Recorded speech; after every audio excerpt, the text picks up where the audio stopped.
नमस्कार दोस्तों, आपके अपने channel Vidya all in one में आपका स्वागत है।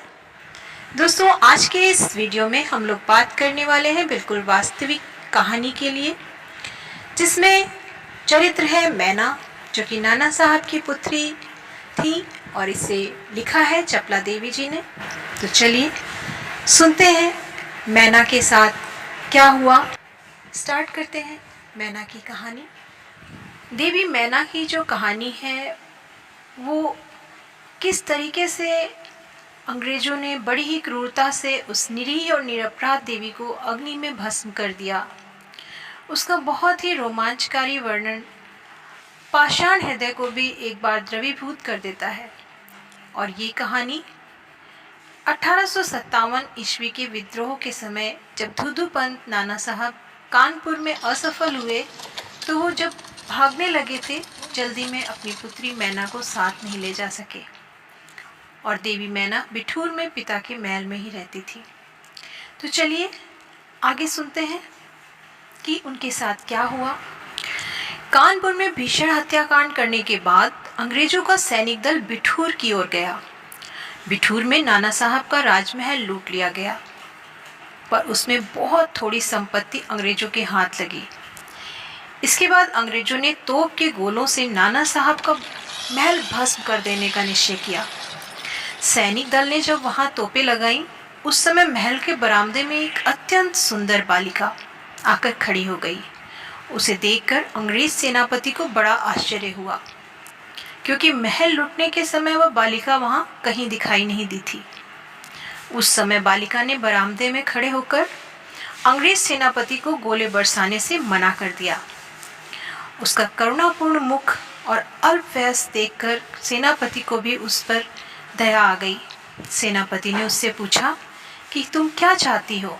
बालिका ने शुद्ध अंग्रेजी भाषा में उत्तर दिया, क्या आप कृपा करके इस महल की रक्षा करेंगे। सेनापति ने कहा, क्यों, तुम्हारा इसमें क्या उद्देश्य है। बालिका, आप ही बताइए कि ये मकान गिराने में आपका क्या उद्देश्य है। सेनापति, ये मकान विद्रोहियों के नेता नाना साहब का वास स्थान था, सरकार ने इसे विध्वंस करने की आज्ञा दी है। बालिका ने कहा कि आप बिल्कुल सत्य कह रहे हैं, पर नाना साहब ने शस्त्र उठाकर एक दोष किया था, वो दोषी थे, लेकिन इस मकान का क्या अपराध है। ये तो जड़ है, इसे नष्ट करने में आपका क्या उद्देश्य हो सकता है। ये मकान मुझे बहुत प्रिय है, इसमें मेरी बचपन की यादें हैं। आपकी बेटी मेरी और मैं इसमें बचपन में खेला करते थे, शायद आप भूल गए हैं, लेकिन उस वक्त आप जब मेरे घर आया करते थे, आप मुझे अपनी बेटी जैसा ही प्यार करते थे। लेकिन मेरी की मृत्यु के बाद मुझे बहुत दुख हुआ और उसकी एक चिट्ठी आज भी मेरे पास है। यह सुनकर सेनापति के होश उड़ गए, उसे बड़ा ही आश्चर्य हुआ और फिर उसने उस बालिका को भी पहचान लिया। अरे, ये तो नाना साहब की कन्या मैना है। सेनापति कुछ क्षण ठहर कर बोले, हाँ, मैंने तुम्हें पहचाना। तुम मेरी पुत्री मेरी की सहचरी हो, किंतु मैं जिस सरकार का नौकर हूँ उसकी आज्ञा नहीं टाल सकता, तो भी मैं तुम्हारी रक्षा का प्रयत्न करूँगा।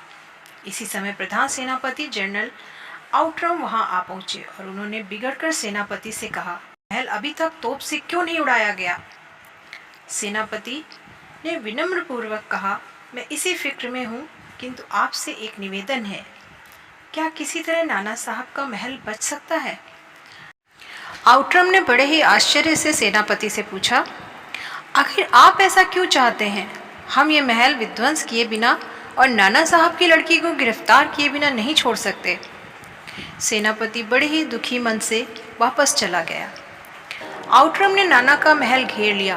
महल का फाटक तोड़कर अंग्रेज सिपाही भीतर घुस गए और मैना को खोजने लगे, लेकिन बड़ा ही आश्चर्य, सारे महल का कोना कोना खोज डाला, पर मैना का कहीं पता नहीं चला। उसी दिन संध्या समय लॉर्ड कैनिंग का एक तार आया, जिसमें था कि लंदन के मंत्रिमंडल का यह मत है कि नाना की स्मृति चिन्ह तक को मिटा दिया जाए और इसीलिए वहाँ की आज्ञा के विरुद्ध कुछ नहीं हो सकता। इसी क्षण क्रूर जनरल आउट्रम की आज्ञा से नाना साहब के सुविशाल राज मंदिर पर तोप के गोले बरसने लगे। घंटे भर में वो महल मिट्टी में मिला दिया गया। सितंबर मास में अर्धरात्रि के समय चांदनी में एक बालिका स्वच्छ उज्ज्वल वस्त्र पहने नाना साहब के उस ढेर हुए विशाल भवन पर बैठी रो रही थी। पास ही जनरल आउट्रम की सेना भी ठहरी थी। कुछ सैनिक रात्रि के समय रोने की आवाज़ सुनकर वहाँ गए। बालिका केवल रोए जा रही थी। सैनिकों के प्रश्न का कोई उत्तर नहीं दे रही थी। इसके बाद कराल रूपधारी जनरल आउट्रम भी वहाँ पहुँच गया। वह उसे तुरंत पहचान कर बोला, ओह, ये नाना की लड़की मैना है। पर वह बालिका किसी ओर न देखती थी और अपनी चारों ओर सैनिकों को देखकर जरा भी नहीं डरी। जनरल आउट्रम ने आगे बढ़कर कहा, अंग्रेज सरकार की आज्ञा से मैंने तुम्हें गिरफ्तार किया है।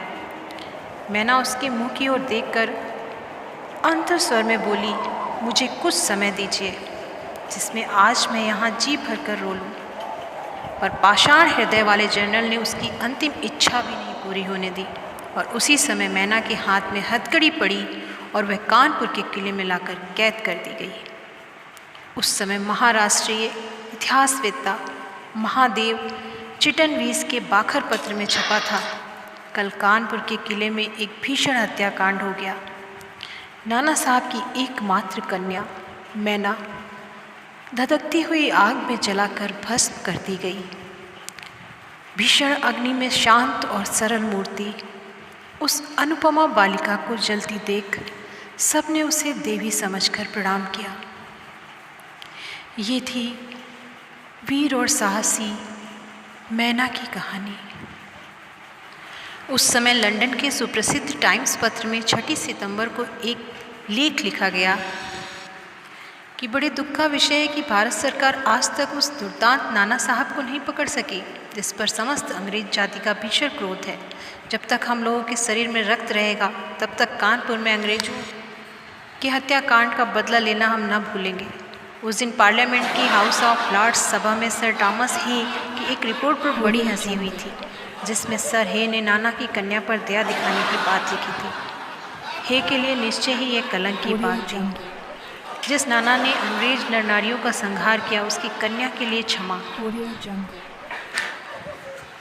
किंतु अंग्रेजों ने नाना साहब का बदला उसकी निर्दोष कन्या से लिया और वो भी इतना विभत्स।